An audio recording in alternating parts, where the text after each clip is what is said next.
Good morning and welcome to the 100th podcast of Andy Collier-talks Qriket Memorabilia. Who'd have thought well over a year ago that we'd get to this stage. COVID disrupted the plans to get out to other collectors, unfortunately, but we did manage to get to David Frith for a couple of great podcasts there with his collection, and John Philby, another great collector there, and Roger Packham came along and gave us a little talk about some of his stuff. So anyway, we're a long way down the line now. Unfortunately, my planned 100th podcast from Tilbury is also scuppered because I can't get any petrol. Unbelievable. So I thought I'd better keep what I have got to do some work. So that's the end of that. But so the 100th today, I thought probably the only thing to do really is just go over a few of my favourite things really. Having said that, I mean, they're all favourites, so I could be here for a week. But never mind. Just going to start today with Qriket Memorabilia Society book, which turned up this week. A great booklet, this one, or magazine. This is a September edition, so it's all gone very well. Some lovely articles in there, and I think it's the fullest it's ever been this time.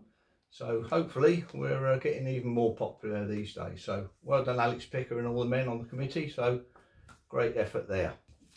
So there's going to be a bit of darting around today I think, because I've got bits sort of spread all over the place. And I've just dropped back a little bit because I want to show you one of my favourite photographs. But I'll start off with the first thing that's got me going with this, the BDV Cigarettes Don Bradman card, which was found in a shed. And that's what started me all off all those years ago. And I've loved every second of it. So that's the first thing. And then I advanced to obviously going to a few auctions and what have you. And I think probably still my favourite are the Alfred Min's Daughters letters. This one from 1841. And this is Mary Ann. We have 5 daughters, and it's a lovely letter there. Beautiful handwriting. It's one of my favourite things. Dear Parents has got on the top there. So it's a lovely item on the back there. Addressed to Mr. Min. Crims Mill House, Biested. So lovely items those. Yes, I think they're still my favourites probably. And then to go with that was the lovely Baisby aquatint of Alfred Min there. It's a lovely original aquatint there, so very pleased with that. As you can see, I've got a slightly different angle this week, so I want to get a couple of big photographs in. So then we had to move on to, this one is Tedder Beckett's playing contract for 1930 tour to England. Very interesting document, that one. Unfortunately not fully signed by all the team, but kind of it all I suppose. There was space, there's a thing there. Agreement between Robert Aubrey Oxlade, Australian Cricket Board of Control, William Lucius Kelly, Thomas Howard, William Morden Woodfull, and 14 others. So that's the front of it. So unfortunately it's not signed, because it should have been a fantastic thing to get all those pages signed there. Gives you a little idea what they did. So that's another nice item. So another item that is rather large, but it's a fantastic photograph nonetheless, is this one here. I'm not sure I'm going to get it all in, to be fair, for the 1926 Australian side. I'm really not sure you can see that properly. Might not have been a great idea to do this one, but it's such a lovely photograph with lovely signatures. I couldn't fail to show it really. And it was given to George Reynolds, an American. I think he's a writer in America, I think, George Reynolds. And this is the menu for the Montrose when they actually went from England across America there, and right way back round to Australia. So that's a sort of confirmation of where that really went. It must have got signed when they were travelling across America. So that's a nice menu there from the Montrose, 1926. And well, obviously the ships have been a major thing for me in my collection. As you know, I've written a book which is here, Across the Oceans, which took me 2 years to do. So I'm very pleased with that. But this is my the first ship I collected, and this came from, well, believe it or not, it was from Christie's, but it was in the David Frith collection, and it didn't sell at Christie's, unbelievably. And all of a sudden, I picked David up from the auction, and he put that in my boot. I thought, how much is that, Dave? So I paid him a certain amount of money, and there it was in my possession. So that's been a fantastic part of my collection, and probably my most favourite collecting area. And then that moved on. Obviously, I've got 36 ships, I think, now, but this was offered to me in Australia. This is the bodyline team here, and the 1948 Invincibles in one foul swoop. Fantastic item.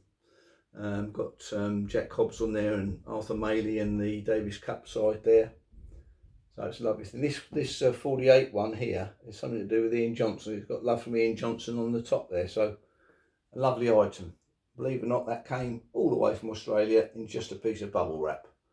So extremely fortunate to get that in one piece.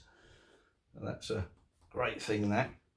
And then of course you go on from there, and then this lovely mini poster, colour mini poster here of SS Afire at Poolside.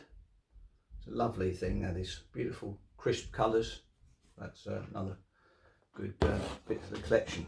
So I'm going to come on to some autographs now, and this one here in its original frame, 1909 set of Australian signatures around a score sheet from the Lord's Test match, June 1909. This was given to Ransford, who got 143 that day. So that's one of my prized possessions there, in original frame, lovely condition there. You can't get much better than that. It really is a nice piece, that. I'm very pleased to own that one. Some other signature sheets on a menu here. This is the, just do a little double up here. This is the menu of, or was given to LV James, who's the captain of the Ormond, 1928, my favourite tour to collect. This is signed by, on the front there, by most of the players, plus Southerton and a few others. And James Ferguson there, who actually put this dinner on as a congratulatory dinner for them winning the Ashes.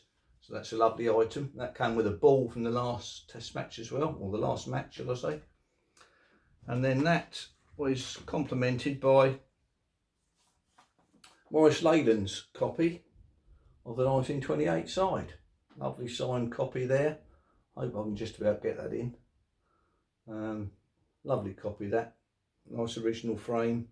1928 side to Australia. Fantastic item. That's that one there. So what else have we got here now? So signature sheets. So we're going on to signature sheets here. We've done the 1909. So as a Surrey boy, this is probably a beautiful signature sheet there. About 1939, something like that. Beautiful copy there of there's Holmes on there, Gregory, Sandham, Barling, McIntyre. Really super set there. So I'm pleased with that. And then more recently, we have the 1912 side, Australian side, that played at Cheltenham. Some lovely signatures now on there, some quite rare ones too. And you get the likes of Minnett and Whitty and people like that. It's a nice signature. And Jennings, Smith, quite rare signatures all in all. And then the recent one is going to be the 1924 side, South Africa side to England. That's a nice sheet of signatures there with, we've got George Parker on there, who was drafted in, played half a first class match and then 2 test matches, and that was the end of his career. And they ever bowled him, and he was absolutely knackered and came off the field exhausted. So that's a nice sheet, that one, so I'm pleased with that. Another photograph that went down well was the signed Wally Hammond 1940 photograph. Lovely signature on there from Wally. And then obviously some postcards is another major area of collecting. Just a couple of my favourites there. This is a 1926-7 MCC side to India. On the back there, it's got a couple of other signatures, Mercer's on there, so that's a lovely addition. This come down through the Bob White family. It's actually a Christmas card. It's with all good wishes for Christmas and New Year on the back there. So it's a beautiful item. And another favourite one is the Jack Hobbs Waterman's pens. That's another nice postcard. Lovely signature there of Jack. So I'm quite pleased with that. So now one of the other major things and one of the most fantastic things in the collection is this autograph book. I've shown it before. We go through here. It's a 1928 MCC side to Australia. And then we're going to flick through. That's the 1928 side. This is the Melbourne. We've got Archie Jackson and whatever you in there. Only 8 there, but you've got the new signature there of Oxenham. So quite a nice set there. And then we continue on with this lovely set, and we've got England 1930. That was led by Gilligan. That's a lovely full set there. And then on the back of that we have the, always difficult to get out that one, the 1936 side. Well, that's a nice set there. Unfortunately that one's stuck on the back of the 28s, but or the 1930s, but can't have everything. And then we're going to flick on through. And what have we got here? South Africa 1931, that's in there as well. Beautiful full set of signatures there. And then we continue on. We've got the 1932 Australian Olympic side as well. For some reason I always flick past. There's the Olympic side, Australia 1932. A couple of others there. And then we're going to, in a minute, we're going to come to the pièce de résistance. What have we got there? We've got American Davis Cup side there. And here we have the bodyline side, 1932, 33, full set of signatures. Bill Vose signed twice there, which is, I don't think it detracts from its value. It's a superb set of signatures all on one page. Jardine's been a bit heavy-handed with his ink signature there, but I think he was probably first on the page, so that's why he had a full pen of ink. And then at the back here we've got the 1946-47 MCC side there with Tommy Trinder, who actually watched the match at Melbourne. That's a nice nice page. There's one more page here, which is, if I can find it quickly, sorry about the wait, there's a 1936-7 side there, Australian side, and got Ross Gregory down the bottom there, who died in the Second World War. But lovely set, beautiful Bradman there. Nice set, just a slight smudge on the O'Reilly one there, but expect that from a leg spinner perhaps. Couldn't control his wrist. So anyway, it's a beautiful autograph sheet there. So as I say, it could have gone on forever. We've obviously got the books here, or some of the books here, other books in other places. So we could go on. I mean, the postcard collection will go up to 500, so that's for another few hours on another day. But so that's a few. I've got, so just quickly here, I've got a couple of caps here. Obviously we've got the Blazers as well. This is Graham Pollock's cap, 1966-67 against Australia. Prize position, that one. A couple of other caps. That's Peter May's second 11 cap there, which I've just got back from the Oval. And then we got George Ducksworth's 1928 cap. Well, I'm assuming that's a 1928 cap because I bought that at CMS auction with the 1928 Blazer pocket. But that, looking at all the evidence, that could very well be his bodyline cap. But I just can't confirm that, which is really annoying. So that was a nice back cap there from George Duckworth. Yeah, so that's really, with the time available, I suppose, don't want to bore everybody to death, but as much as I can go. So I hope you've enjoyed it, and I hope you've enjoyed the last 99 podcasts, and we look forward to the next ones. We've got hopefully got a few people lined up and want to get back to the Tilbury thing as well. So hopefully, touch wood, it's all going to go from strength to strength. And don't forget to join the Qriket Memorabilia Society, and I'll see you on the next one next week, 101. Cheers.